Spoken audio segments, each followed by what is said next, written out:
한국 GM이 지금의 법인을 둘로 분리하는 안건을 단독으로 주총에서 통과시켰습니다.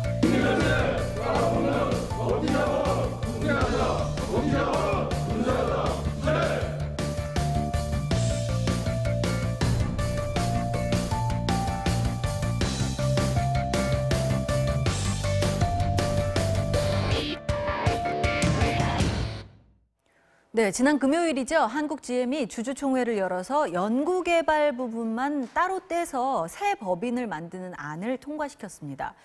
2대 주주인 산업은행도 배제한 채 기습적으로 밀어붙였는데 노조는 한국철수를 위한 포석이라면서 강하게 반발하고 있습니다.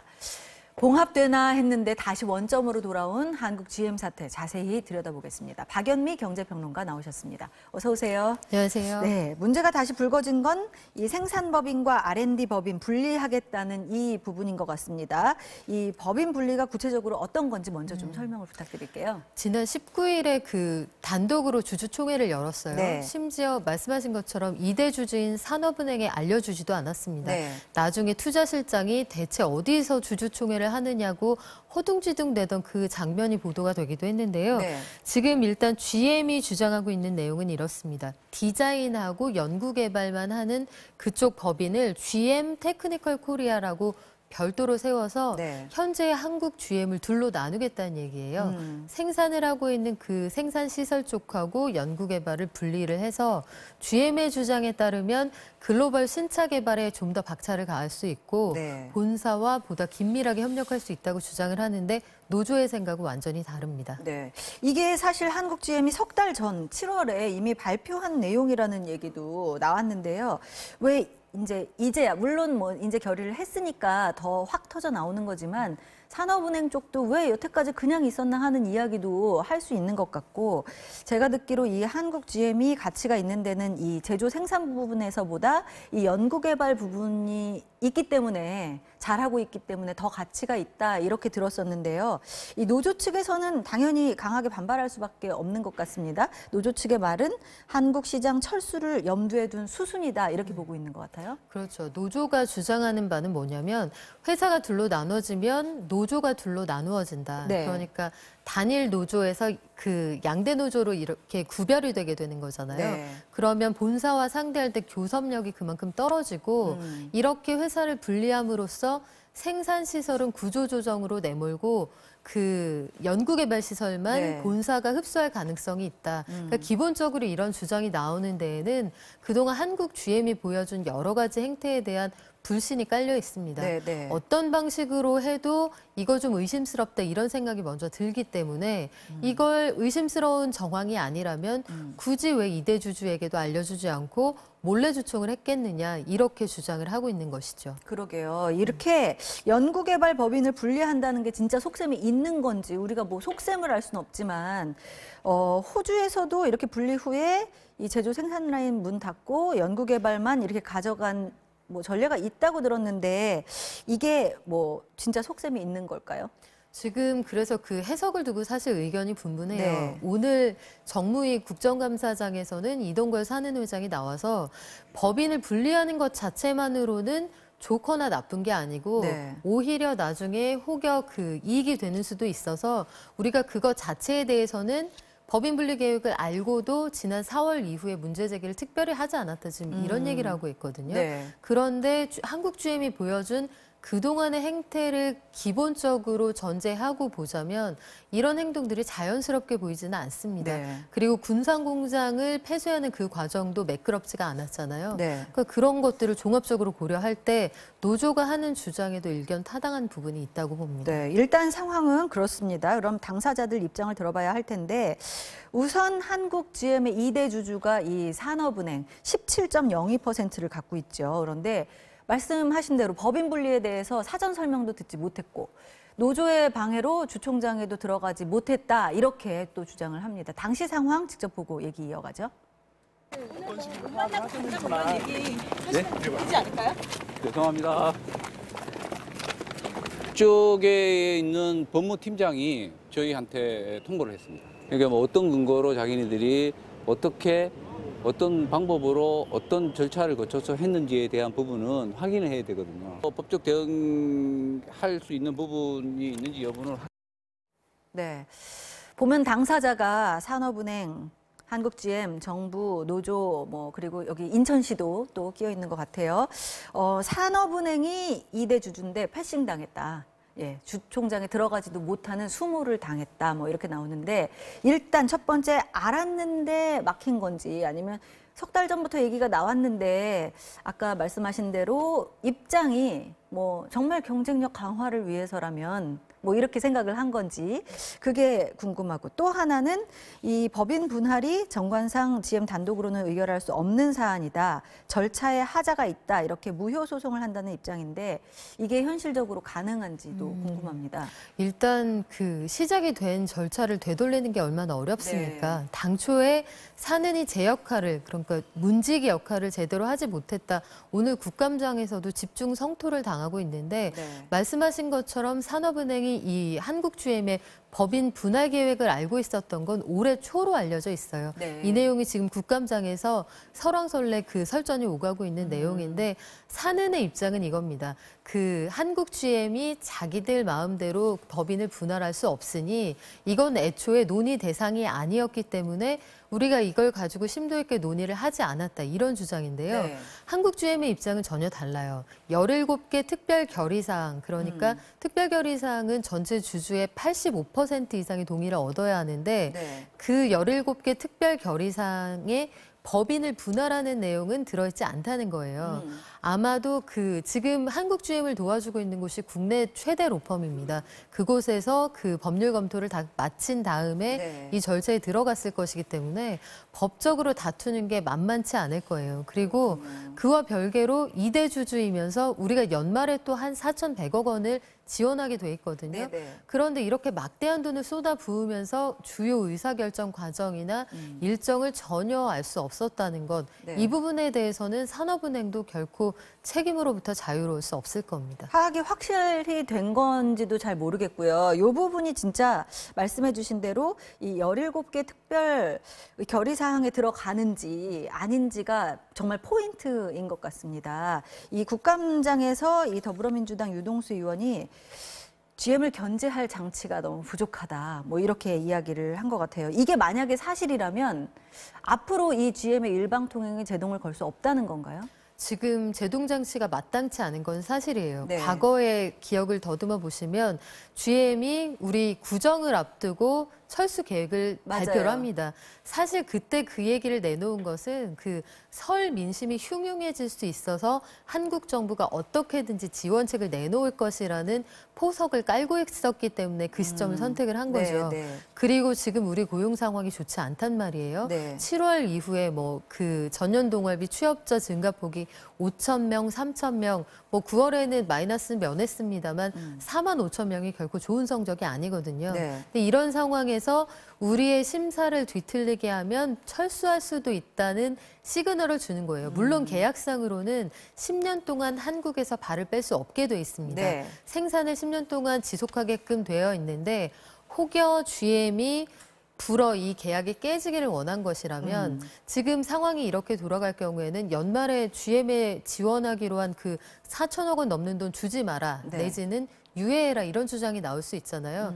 그런데 이동걸 회장이 설명하는 내용처럼 그 돈을 집행하지 않을 경우에는 네. 양측의 합의가 무효가 되기 때문에 그걸 걸고 또. 그렇죠. 말하자면 GM 입장에서는 네. 약속을 지키지 않았으니까 우리는 보따리를 싸겠다. 이런 주장을 또 펼 수 있는 그 출구 전략이 되는 거예요. 네. 근데 여러 가지 면에서 우리가 참 난처한 입장인 건 그렇네요. 사실입니다. 그리고 이 GM이라는 회사는 다국적 회사로 굉장히 막 실리만 따지는 그렇게 되는데 이 외국인 투자 기업의 사회적 책임을 막 물을 수도 없는 거고요. 그런데 우리 입장에서는 아쉬운 부분이 막 고용 부분도 그렇고 아쉬운 부분이 더 많기 때문에 좀 그런 것 같습니다. 인천시는 또 이 GM 대우에 축구장 60개 넓이에 해당하는 땅을 공짜로 빌려준 상태인데 이게 이렇게 되면서 돌려받는 걸 검토하겠다 이렇게 강하게 입장을 밝히긴 했어요.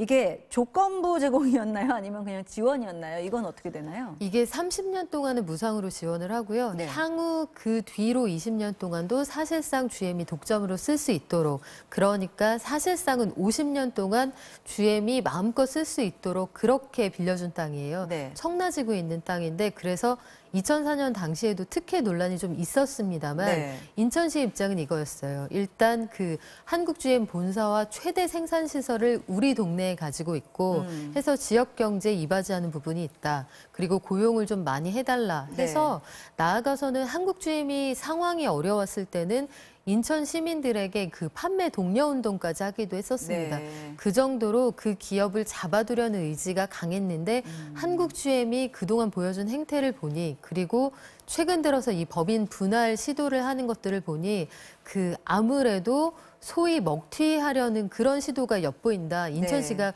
그렇게 판단을 하고 있는 것이죠. 네.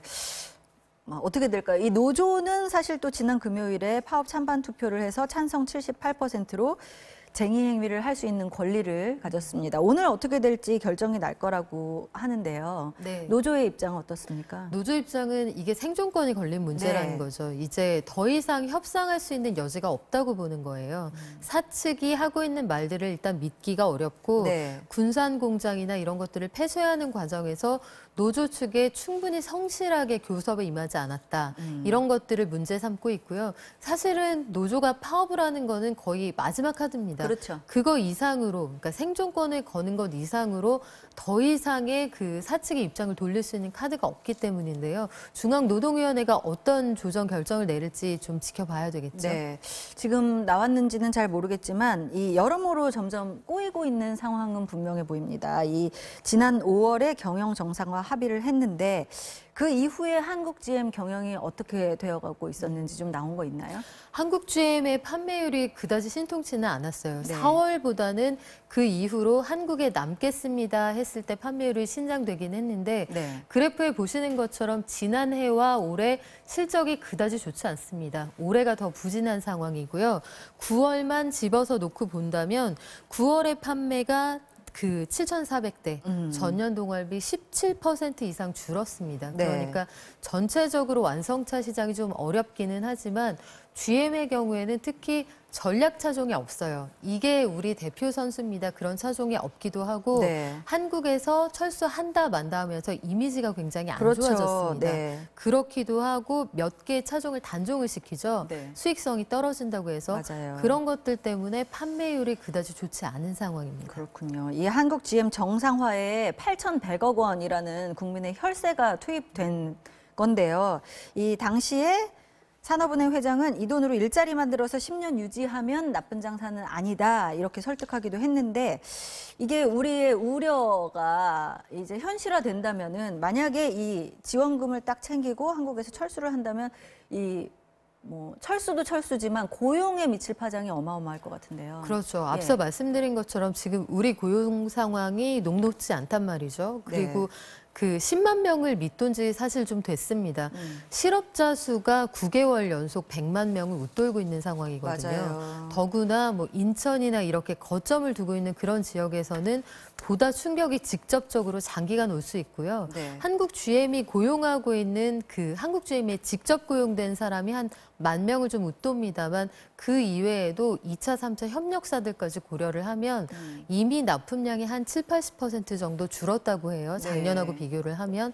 그러면 상황이 더 어려워질 수 있고 당연히 그 유발하는 효과가 크기 때문에 하다못해 그 주변의 상가들까지 어려워질 수가 있습니다. 네.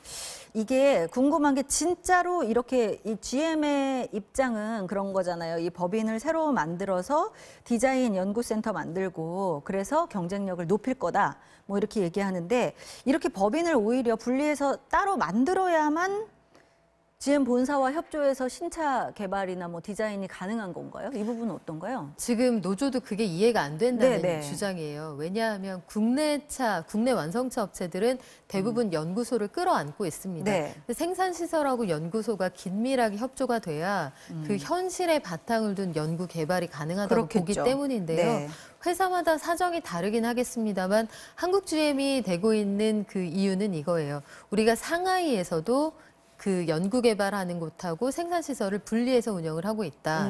상하이도 그렇게 하니 한국에서 그렇게 하는 게 유독 이상한 일은 아니다 이렇게 주장을 합니다만 네.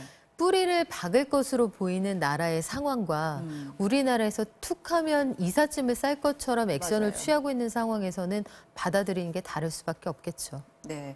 지금 이 일방적인 법인 분리 추진으로 우리 노조도 그렇고 우리 정부 측과 대립하고 이 갈등하는 것만으로도 지금 좀 아까 말씀해 주신 것처럼 뭐 영업에 미치는 파장도 크고요. 고용도 크고요. 이 파장이 만만치 않게 갈 것 같은데 어디서부터 이 해결의 실마리를 찾을 수 있을까 참 답답한데요. 좀 해법이 있을까요? 참 어려운 문제예요. 우리가 굉장히 긴 시간 동안 풀지 못했던 문제인데 일단 우리가 정신을 바짝 차려야 하는 게 그동안 글로벌 기업에 대한 먹튀 논란이 꾸준히 있었습니다.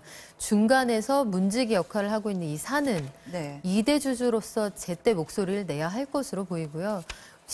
상황이 벌어지고 난 다음에 수습하는 것보단 막는 게 먼저잖아요. 네네. 그리고 그 임시 주총을 하든 몰래 주총을 하든 일정도 알고 있었고 안건도 알고 있었는데 우리가 필요가 없다고 생각해서 참석하지 않은 것이랑 참석을 못한 건 완전히 다른 그렇죠. 얘기거든요. 네. 그리고 당연히 법인 분할은 우리랑 상의할 것으로 예상했기 때문에 논의하지 않았다. 이건 너무 낙관적인 전망이 아닌가 싶어요. 네. 사는의 입장이 좀 더 그 강경하게 돌아설 필요도 좀 있어 보이고요. 네네. 글쎄요, 지금 뾰족수는 없습니다만 일단은 GM하고 당분간 같이 가야 한다는 그 약속 좀 지키자 이 부분을 강조하는 수밖에 없어 보입니다. 네.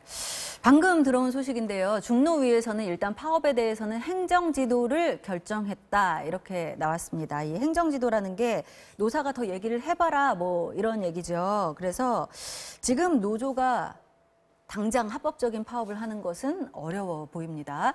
이 한국 GM이 정말 뭐 본질적으로 경쟁력을 키우고 경영을 정상화하겠다는데 누가 반대를 하겠습니까? 그러나 그걸 주주 몰래 또 노조와 충분한 대화 없이 일방적으로 밀어붙인다면 이게 저 호주나 뭐 다른 나라에서 보여준 먹튀 꼼수가 아니냐 뭐 이런 합리적인 의심도 하게 되는 거죠. 지금이라도 앞으로 어떤 경영의 로드맵을 갖고 있는지 한국 GM이 좀 보여줘야 할 때가 아닌가 하는 생각이 듭니다. 오아시스 여기까지 하겠습니다. 박연미 경제평론가였습니다. 고맙습니다.